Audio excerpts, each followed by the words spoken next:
আমরা একটা অন্যায়ের প্রতিবাদ করলে, আমরা সত্যি কথাটা তুলে ধরলে, আমরা যখন যৌক্তিকভাবে সমালোচনা করি, তখন আমাদের বিরুদ্ধে 10 কোটি টাকার মানহানির মামলা দেয়। আজকে কিছুক্ষণ আগে এখানে অ্যানি ভাই বলে গিয়েছেন যে ডিবি অফিসে তার সাথে আমাদের দেখা হয়েছিল।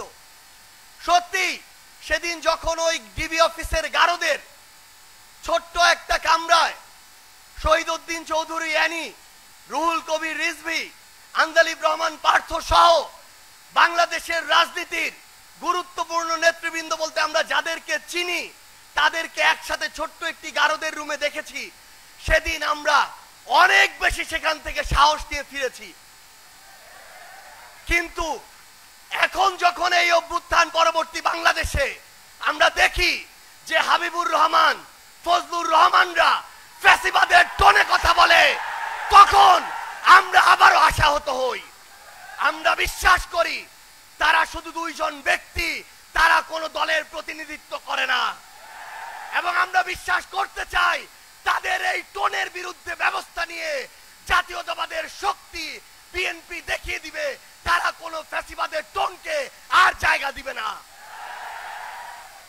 আমরা যখন ছোট ছিলাম, স্কুল কলেজ বিশ্ববিদ্যালয়ে পড়তাম, আমরা দেখেছি ওই জেলখানা থেকে বের হয়ে কিভাবে বুক টান করে, সিনা টান করে এই শহীদউদ্দিন চৌধুরী অ্যানিরা সামনে ওই আদালতের সামনে হাজিরা দিতে যেত।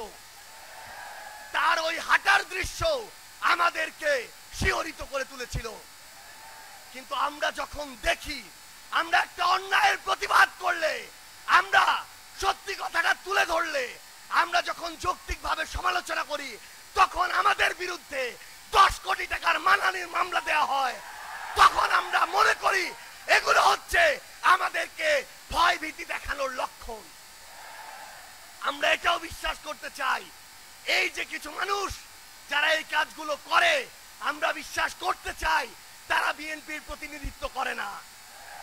আমরা বিশ্বাস করতে চাই তারা অতি উৎসাহী হয়ে ফুটেজ খাওয়ার আশায় এই কাজগুলো করছে।